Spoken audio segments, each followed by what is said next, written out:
All right, folks, I'm going to try this again. All right, here we go. I'm having trouble with my phone lately. I think it's operator error. I think I'm taking videos when I'm not, stuff like that. So, all right, so what I want to say is, look at that sky, will you? I've been doing chemtrail checks every day for a while now, several months. Sometimes I make a video, sometimes I don't. But I have to say that the last week or two, it's been totally chemtrail-free. And I cannot help but think that this has something to do with the nomination of Brett Kavanaugh to the Supreme Court. Because that was like the deep states. It was one of the deep states' last stands. It was one of the deep states. It was one of the decisive battles in the war with the deep state. I mean, they really, in a complete and total act of desperation, went all out to prevent that nomination. And it was really kind of sad and pathetic to see what their best effort was. I mean, this Dr. Blasey Ford, I think was her name. I mean, she was a sad character. That was really just blatantly obvious that that was a total scam. And it's kind of sad in a way, but at the same time, you know, you can never underestimate your enemy. I mean, it was kind of sad, but on the other hand, they did kind of put forth an impressive effort. So it was, on the one hand, it was sad. On the other hand, it was impressive. I don't know how to reconcile those two impressions, except to say, I guess, from where I sit, it was sad because it was so obvious. But on the other hand, it was impressive to see that even though it was so obvious that they could create such a titanic stink out of nothing. I guess maybe that would be the way to reconcile that. I mean, this poor woman, you know, I mean, nothing she said made any sense. I mean, she was such a blatant liar, and just so, I mean, it was just sad to see this woman with a PhD get up in front of the world and talk with a little girl's voice and talk about being afraid to get on an airplane one minute, and the next minute they're asking her about Facebook post about being in the French Polynesia, being in French Polynesia, and all these exotic places, and then ask her, did she fly there? And she said yes. I mean, that's what I mean by being sad. It was just so blatant. But on the other hand, it was blatantly dishonest and just crazy and silly, and I mean, really just like laughable almost, you know. But on the other hand, it's still impressive that they can take something and make such a huge, enormous, Titanic-sized stink out of it. You know, it's like putting forth Pee Wee Herman as a, you know, as a rocket scientist or something. I mean, it's like they can. It's sad to see that what they have to offer on the one hand, but it's impressive on the other hand to see what they can do with nothing. I mean, it's really, it's paradoxical, isn't it? It's strange. But now you might be thinking, well, this is crazy. First of all, a lot of people still take the whole idea of chemtrails as being crazy. It doesn't matter that Al Gore goes on the Ellen DeGeneres show and talks about it. It doesn't matter that David Keith, the geoengineering scientist, goes on the Stephen Colbert show and talks about it. It doesn't matter that we have activists like, what's her name, Kelly Megan or Caitlin Megan or Catherine Megan or something. Her last name is Megan. You know, a former Air Force industrial hygienist who started asking questions she wasn't allowed to ask, and then they started threatening her with like incarceration in the psych ward, you know, for asking questions like, what is that 50-gallon drum of poison doing in the warehouse? It has no label. It has no genealogy, you know, genealogy being like, we can't trace it back to its origin, which if we could trace it back to its origin, we would know what it's doing here, you know. So she started asking questions about all these unlabeled barrels of poison being aluminum oxide, barium oxide, strontium oxide, various types of things that are poisonous to human liquids, that, you know. And they started threatening her. So she got out of the Air Force, and now she's a full-time geoengineering / chemtrail activist, you know. So it doesn't matter. People still hear the word chemtrail and they start laughing, you know, because mockery and giggling is something that is a behavior, is a response, is a retort that people have been, not Keynesian, but Pavlovian trained to believe is like persuasive in debate or something. It's like, just giggle and you'll win the debate. It's like, no, giggling isn't really anything, you know. It's just, you know, you get 10 of your friends to giggle with you and you all giggle on cue. It's like, what do you think you're doing? It's like, well, you know, they don't even know what they're doing. That's the whole point. They've been Pavlovian trained to believe that they're doing something. So, I mean, and so that's people hear the word chemtrail. They're like, they just engage in these Pavlovian psyops that they don't even know what they're doing, you know, and they think that they're being persuasive. So, you can't. I don't know if you can reach people like that. I guess you can. It takes time. You know, some people you can snap them out of their trance really quickly and really easily because they're not that deeply entranced, I guess. And other people, maybe it might take a lifetime. Maybe they'll never come out of their trance. You know, but so that's the mockery and the not disingenuous, but incredulousness. On one level, the next level of incredulousness, obviously, is it's like, what in the world does Brett Kavanaugh have to do with the absence of chemtrails for the last 2 weeks? I don't know. I mean, I'm a guy that's looking at 4 pieces of a 10,000-piece jigsaw puzzle, and I don't have a picture of the final thing, and I'm trying to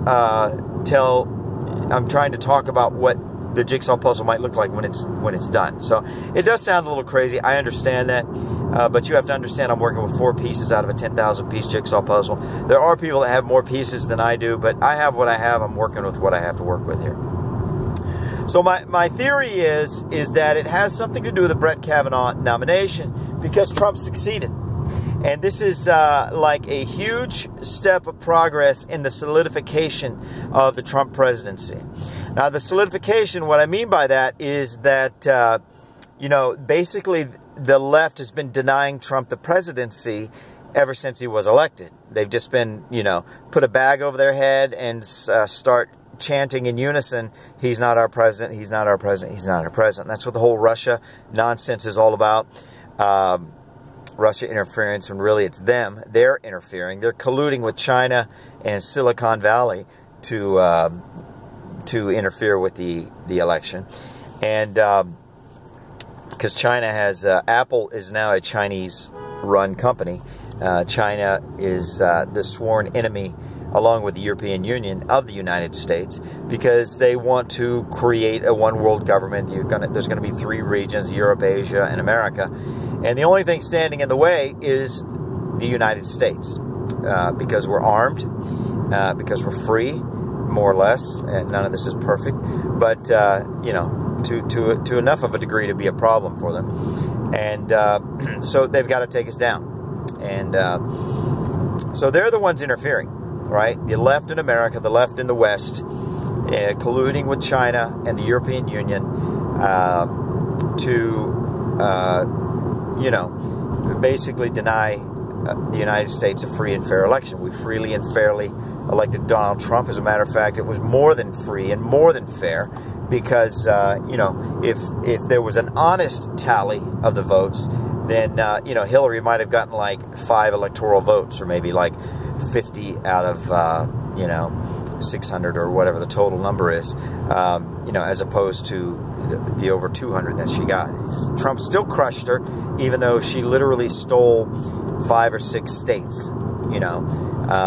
It was just a complete and total landslide crushing of Hillary Clinton and the leftist agenda. But because they cheated, and because they stole, and because they have all this collusion, billions and billions and billions and billions and billions of free advertising for Hillary and the Democratic Party and the leftist agenda, with the corporate fascist media promoting, suppressing bad stories about Hillary, and promoting not just promoting, but fabricating good stories and suppressing good stories about Trump and fabricating bad stories.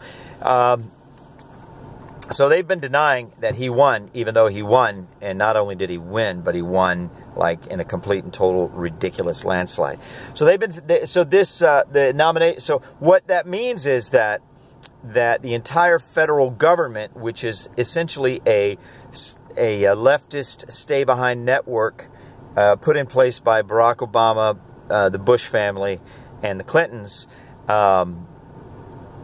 because Hillary was Secretary of State, she still had, power to put people in positions of power. She still had influence. Bill still had influence. And Obama actually talked about putting this stay-behind network in place. He talked about it publicly. So the stay-behind network has been ignoring all of Trump's orders. Not everybody in government, but a large, I don't know if it's a large percentage or just a percentage, but a percentage has been ignoring, and they've been encouraging and exerting pressure on the rest of everybody else who may not be part of the stay-behind network, but they've been doing what they can to get everybody to ignore all of his orders. So in the beginning of his presidency, the word is that he issued an executive order to outlaw chemtrails, or if you want to use the fancy term for chemtrails, geoengineering. But because they've been denying him the presidency, denying it to themselves and denying it outright to each other and to anybody who will listen, any fool that'll listen to them, they have not been enacting his directives.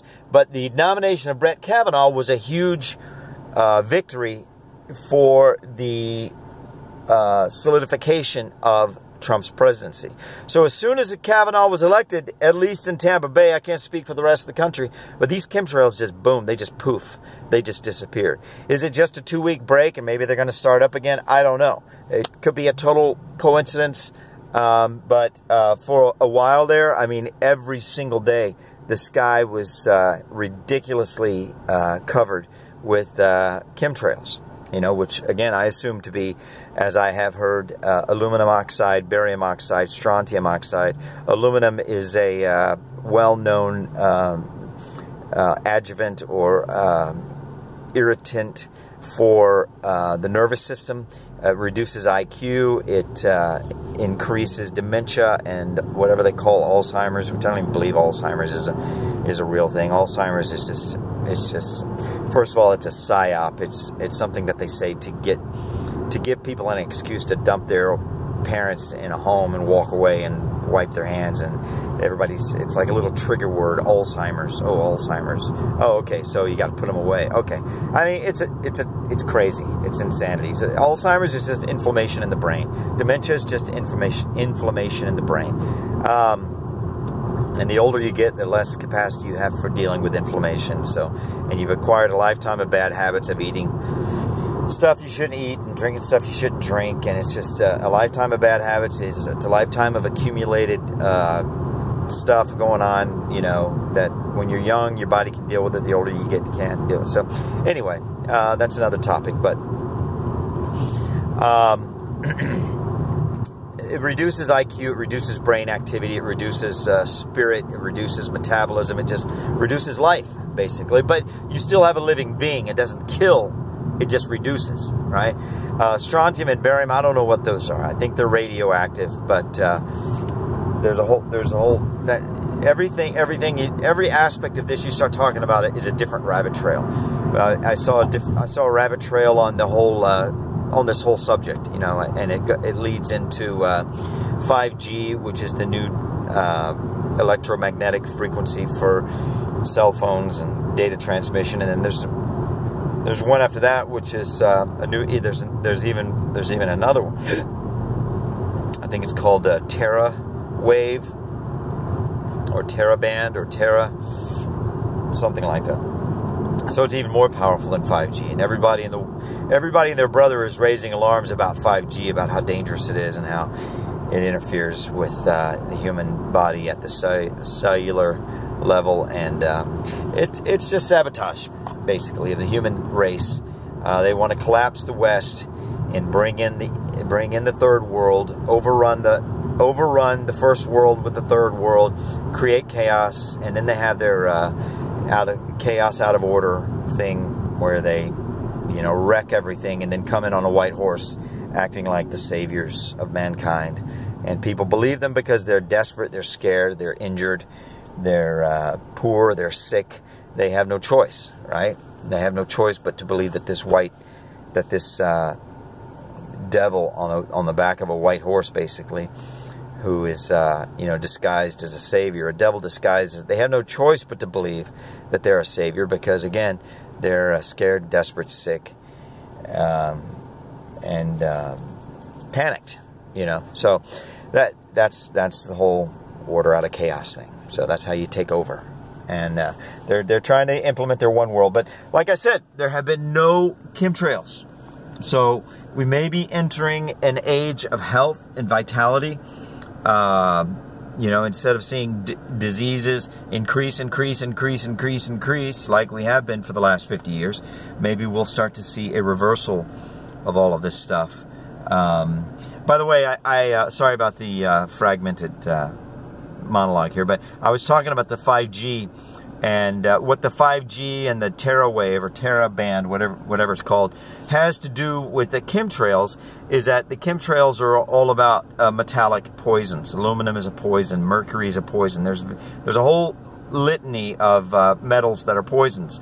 There is a litany likewise of metals that are healthful: silver, gold, maybe manganese, not potassium, but what's the other one? Maybe it is potassium. I don't even know if potassium is a metal. It's a mineral, so I don't know how to distinguish between minerals and metals. I'm sure there is a way. But anyway, potassium, I'm pretty sure, is a healthy metal. Copper is a healthy metal as long as you don't have too much. There is such thing as copper poisoning. But particularly silver and gold. So the 5G, theoretically, according to these theorists, and there was a lady talking about it, maybe I'll put a link to her video here, but the 5G is going to activate the poisonous metals that they've been spraying in the air, the 5G and the Terra wave, and God only knows what they already have out there. They just don't have it as public knowledge, but because you can't see this electromagnetic energy, right? I mean, unless you have, yeah, you can't see it, so God only knows what's already out there. But this is, like I said, every aspect of this, every piece of this conversation you touch or look at, it goes down a different rabbit trail. So it's all very fascinating, but this has just been my Sunday morning, Sunday afternoon dialogue on chemtrails and the clarity of the sky past 2 weeks. Doesn't have anything to do with the Brett Kavanaugh nomination, the solidification of the Trump presidency. Now that the federal government has no choice but to obey his orders, because you know, that's the way it's supposed to work. He's the chief executive, you know. So I don't know. It's interesting though. All right. God bless you. Hope you have a wonderful day, and I hope you like this monologue. Thank you for listening. Bye.